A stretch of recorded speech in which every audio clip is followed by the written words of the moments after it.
하나님 나라 백성인 하백 여러분, 하백의 성경 아카데미에 오신 것을 환영합니다. 이 시간은 그리스도인이 꼭 알아야 할 기본 진리 21강 시간입니다. 함께 나눌 주제는 신론의 창조 사역입니다. 우리는 이번 시간에 창조 사역 가운데서 기원 문제와 영적 세계의 창조에 대해서 함께 나누겠습니다. 먼저 기원 문제입니다. 자연과학에서는 학자에 따라 우주의 시작을 부인하거나 무한한 과거의 한 시점으로 보기도 합니다. 그렇다면 성경의 창조 기사와 자연과학이 제시하는 설명은 어떤 관계가 있는 것일까요? 창세기 기사, 창세기의 첫 몇 장은 성경의 다른 장들과 마찬가지로 성령의 충만한 영감으로 기록된 글입니다. 이것은 예수님과 사도들이 창세기를 인식한 방식인데 얼마나 많은 신약 구절이 그 점을 암시하는지 살펴보는 것도 유익할 것입니다. 따라서 우주의 신적 기원은 의문의 여지가 없으며 우리에게 주어진 실제 문제는 성경의 가르침을 바르게 해석하는 일입니다. 한 가지 입장은 성경의 언어를 문자적으로 받아들이는 것입니다. 이를테면 하나님이 6차례의 개별적 명령을 내리시고 24시간이 연속적으로 6번 반복되는 기간 동안 우주를 무에서 창조했다는 입장입니다. 이에 대한 수정적 입장은 날들, 영어로 days입니다. 날들을 하나님이 우주를 만드신 시대 혹은 연속적 시기들로 보는 것입니다. 또 6일을 창조가 성경 저자에게 계시된 기간 혹은 이후에 이스라엘 백성에게 창조를 자세히 설명해 주신 6일의 기간으로 보는 입장도 있습니다. 어떤 사람들은 전체를 회화적 표현으로 보고 하나님이 우주 만물을 창조하셨다는 중심 주장 외에 세부적 내용은 중요하지 않다고 간주하기도 합니다. 일부에서는 성경을 문학적 형태에 맞게, 즉 시는 시로, 역사는 역사로 해석해야 하며 저자의 의도를 반드시 고려해야 한다고 강조했습니다. 이는 창세기의 구절에 대해 다음과 같이 질문해야 한다는 뜻입니다. 문학 장르는 무엇인가? 저자는 무엇을 전달하려 하는가? 이것은 시적, 종교적 내용인가 아니면 날의 이미지를 가지고 세계 우주론적 기원을 묘사하려는 시도인가? 혹은 두 측면이 조금씩 섞인 형태로서 시적, 종교적 형태로 기록한 실제 사건에 대한 기사인가? 창세기 창조 기사에서 시적 특성과 비슷한 부분이 존재함은 여러 학자들이 언급했습니다. 어떤 학자는 이 기사가 시어에 가까운 고양된 언어로 되어 있다고 말합니다. 또 어떤 학자는 창세기 1장의 첫째 날과 넷째 날, 둘째 날과 다섯째 날, 셋째 날과 여섯째 날이 서로 리듬감 있게 대응한다고 지적하면서 창조기사는 찬성이라고 말합니다. 그런데 이런 주장들은 이 기사가 사건에 대한 실제적 정보를 전달한다는 점을 배제하는 것인가? 이런 의문들을 해결하려면 자연의 사물을 언급하는 다른 성경 구절을 조사해 보는 것이 좋으며 최종적으로 다음과 같은 결론에 이르게 됩니다. 성경 언어는 일반적으로 대중적 언어입니다. 성경은 모든 시대의 모든 사람에게 구원의 메시지를 전하는 것이 목적이기 때문에 대중적이고 비전문적인 언어를 사용합니다. 1968년 아폴로 8호의 승무원들이 달 궤도를 운행하며 창세기 1장을 읽었을 때 전혀 어색하지 않았다는 사실을 주목할 만합니다. 두 번째, 성경 언어는 현상적입니다. 즉 성경의 언어는 직접 보이는 것에 대해 말하며 관찰자의 관점에서 사물을 묘사합니다. 따라서 태양은 뜨고 진다. 우리는 소행성이나 성운이 아니라 별들을 보는 것입니다. 세 번째, 성경 언어는 비이론적입니다.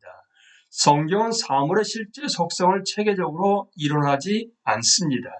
성경은 뉴턴을 반대하고 아인슈타인을 지지하거나 프톨레마이오스를 반대하고 코페르니쿠스를 지지하지 않습니다. 성경은 이원론과 범신론을 확실히 배제하지만 특정한 우주론을 가르치지도 않습니다. 네 번째, 성경 언어는 문화적입니다. 즉 성경은 주로 당대 문화를 통해 하나님의 계시를 전달합니다. 우리는 이런 요소들을 창세기 1, 2장의 바른 해석 원칙을 제시하기에 앞서 신중하게 평가해야만 합니다. 추가 문제들에 대해서 나눕니다. 첫째, 시간의 창조는 특별히 어려운 문제를 제시합니다. 수세기 전 아우구스티누스는 하나님이 시간 안에서가 아니라 시간과 함께 세계를 창조하셨음을 발견하고 그 어려움을 간파했습니다. 우리는 엄밀히 말해 그런 사건을 상상하기가 힘듭니다. 우리의 모든 사고는 과거, 현재, 미래라는 시간 구분 위에서 이루어집니다.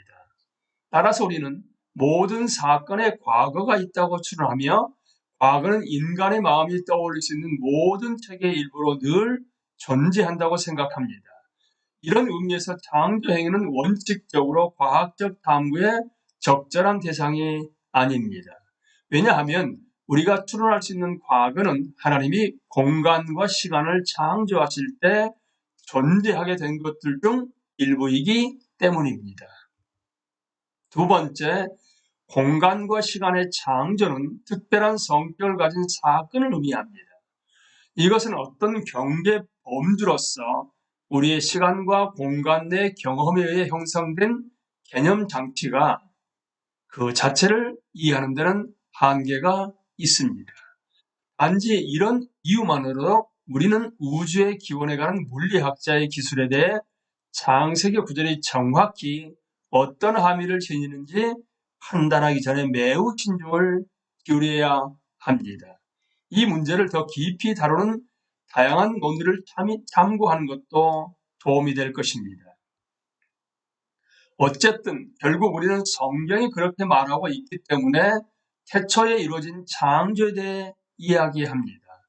우리는 우주의 기원에 대한 성경 기사를 해석할 때 어느 정도의 자유를 허용할 필요가 있지만 시간의 시작점에서 하나님이 행하신 진정한 행위, 무에서 우주를 창조하신 그 행위에 대해서는 주저없이 말해야 합니다. 이제 영적 세계의 창조로 넘어갑니다. 하나님의 창조 사역은 관찰 가능한 물리적 우주에만 제한되지 않고 영적 세상으로 확장됩니다. 영적 세계를 창조한 시기는 성경에 언급되지 않지만 창세기 1장과 2장은 그것이 물리적 우주와 동시에 창조되었음을 암시한 것 같습니다. 영적 세계에 사는 존재는 다양하게 묘사되는데 천사와 영, 귀신, 그룹, 스랍, 하나님의 아들들, 정사, 권세, 보좌, 세상 주관자 등이 있습니다. 이 중에서 가브리엘과 미가엘은 이름이 구체적으로 명시된 경우입니다. 이런 존재들은 물리적 몸이 없고 보통 수혜가 매우 많다고 언급됩니다. 그들의 역할은 하나님을 예배하고 하나님의 뜻을 실행하고 구원받을 상속자들을 섬기는 것입니다. 그들은 특히 예수님의 사역 및 사명과 관련이 있습니다. 이 주제와 관련해 발생 가능한 두 가지 위험이 있습니다. 하나는 현대 많은 신학 저술에 나타나듯 이런 가르침을 사실상 무시하는 것이고 또 다른 하나는 특히 마귀와 관련해 이런 가르침을 지나치게 강조하는 것입니다. 성경적 그리스도인이 되려면 단지 성경이 가르치는 바를 모두 믿을 뿐만 아니라 성경의 다양한 가르침을 균형 있게 받아들여야 합니다.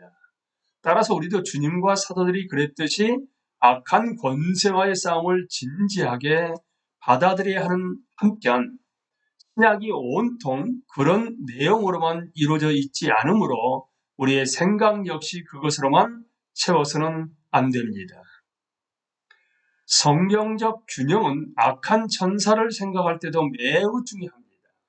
악한 천사들 역시 하나님의 피조물이며 그분께 붙들린 존재로서 결국 그분의 목적에 봉사하는 종들입니다.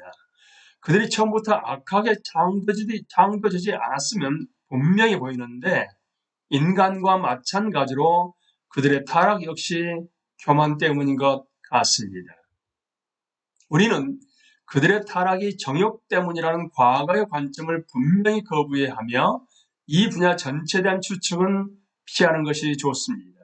사탄, 그러니까 대적자는 종종 악한 세력의 우두머리로 언급되는데 주로 성경에서 하나님과 그분의 통치를 적극적으로 거부하는 이 세상의 신으로 간주됩니다. 그리스도는 속죄 사역을 통해 사탄과 마귀의 질서를 정복했으며 그분의 승리는 그분이 재림하실 때 최종적으로 실현될 것입니다. 최근 기독교뿐만 아니라 더 폭넓은 문화권 내에서도 영적 존재에 대해 상당히 큰 관심이 일어나고 있습니다. 이런 현상에는 몇 가지 요인이 있는데 하나는 인격의 심리적 영적 차원을 탐구하여 영과 물질 사이의 간격을 초월하는 온전함을 이루고자 하는 뉴 에이지 사상의 등장입니다. 또 다른 요인은 외계 생명체나 외계인의 지구 침략에 대한 대중의 추측을 부추기는 우주시대의 도래입니다. 이런 현상에 반발하여 일부 신약 해석에서는 초자연적 존재에 대한 언급을 줄이고 성경에 언급된 정사와 건설을 단순 정치 세력으로 이해하는 경향이 나타났습니다. 이 모두는 앞서 언급한 대로 이런 분야에서 적절한 성경적 균형을 잡기 위해 노력할 필요성을 강조해 줍니다. 성경을 보면 이른바 자연적 생명과는 다르면서도 의식이 있는 피조물이 확실히 존재합니다. 그들에게 긍정적이면서도 부정적인 측면이 있다는 점 또한 확실합니다. 따라서 그들의 실제를 부정하려는 시도는 잘못입니다. 복음서에는 예수님이 실제로 존재하고 강한 인상을 남긴 적과 투쟁하셨으며 그들의 필적하는 우호 세력의 도움을 받았다는 내용이 분명히 표현되어 있습니다. 바울은 신약의 다른 저자들처럼 자신의 저작에서 사탄과의 영적 전쟁을 아주 많이 언급합니다. 다니엘서와 요한계시록은 악한 세력이 정치 기구나 조직에 침투하는 방법을 보여주지만 그렇다고 해서 그것이 이런 정치적 세력 자체로 환원될 수 있다는 뜻은 아닙니다. 예수님과 같이 우리는 단순히 혈과 육을 상대하는 것이 아니라 하늘에 있는 악의 영들을 상대하는 싸움으로 부름받았습니다. 한편으로는 이런 영적 세력을 너무 강조한 나머지 이 세상의 현실적 삶에 참여하지 않는 위험에 빠질 수 있습니다. 이런 경우 실제 세계는 숨어있는 영적 질서가 되고 실제적 문제 역시 그런 차원에서 결정됩니다. 이런 관점이 극단화되면 사람들은 일상의 삶에서 주어지는 관계와 책임에서 벗어나 영적 실체와 영적 만남만이 존재하는 유사 세계에 살게 됩니다.